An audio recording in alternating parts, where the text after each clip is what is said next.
my mum, and that's it in our house. So she was a devout Christian.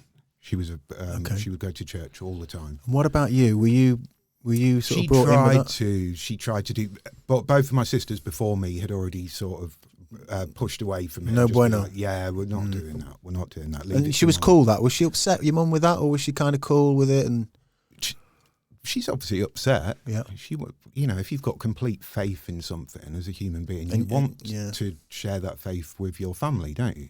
So of course you're going to be slightly disappointed. So what do you reckon? Just to digress quickly, because mind you, it might not be just religion.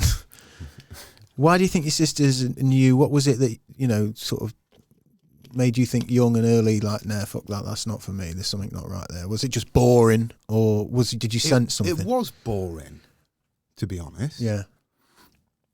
And it's only now that I've got a bit older that you're sort of like, I can look at all the religions I'm not... Like holistically as something, like the actual idea that something... Power, and I think it's a really fucking powerful thing, and I think it's a really positive thing for a human being to have faith, because it can help you through, as I was saying earlier, if your child gets fucking stabbed, if you can turn to God and forgive the perpetrator of that crime, that's useful. It allows you to frees your spirit, and gives you some kind of peace. Yeah, that makes sense. You got to have faith, but there's a load of gods. So which one's the correct one? Yeah. And church is a stuffy place. Yeah. You're going to sit in on a load of pews and fucking singing a load of shit hymns and putting money in the collection plate, which led me to my next thing. So of course I was like, Mum was very much involved in the church, so she'd be like, she'd have her money in her collection things, and I'd just be like, right, that's terrible, Sam. May God forgive me. May God have mercy on my soul. But then she'd be like, do you want to come out and collect the Christian aid envelopes with me?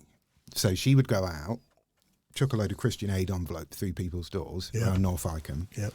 And then a week later, you used to have to go around like, oh, hi, here to pick up your thing. And I was obviously there. And anything that didn't rattle, that went in the pocket. Do you know what I mean? To try and clear my debt. Right.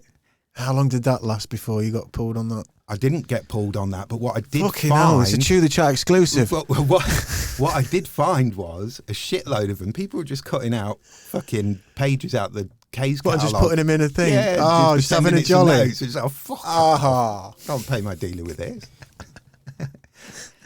So that was bad. And that wasn't the most lucrative thing. But then, when you're hundreds of pounds in debt as a 15-year-old for an older lad, you have to do something about that. You can't not pay. No. And again, no names mentioned, but that lad is getting pressure from his big man. The chain is in action. He's in Lincoln. Everyone's local. It's not like you're dealing with people. And the whole house of cards in the end fell down. But yeah, it was a fucking bad thing. But that's because I wanted to do the selling, not just the taking. Yeah. So when you say it fell down, what was the damage? Well, it fell down in the end, buddy, by the fucking armed police, which was not known at the time. That was 1995 or 1996. The armed police all swarmed to a certain village not too far from here. And yeah, caught my man's man.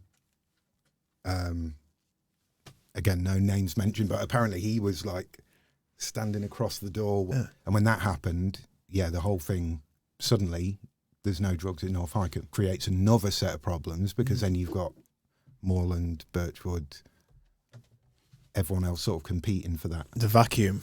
Yeah, the vacuum.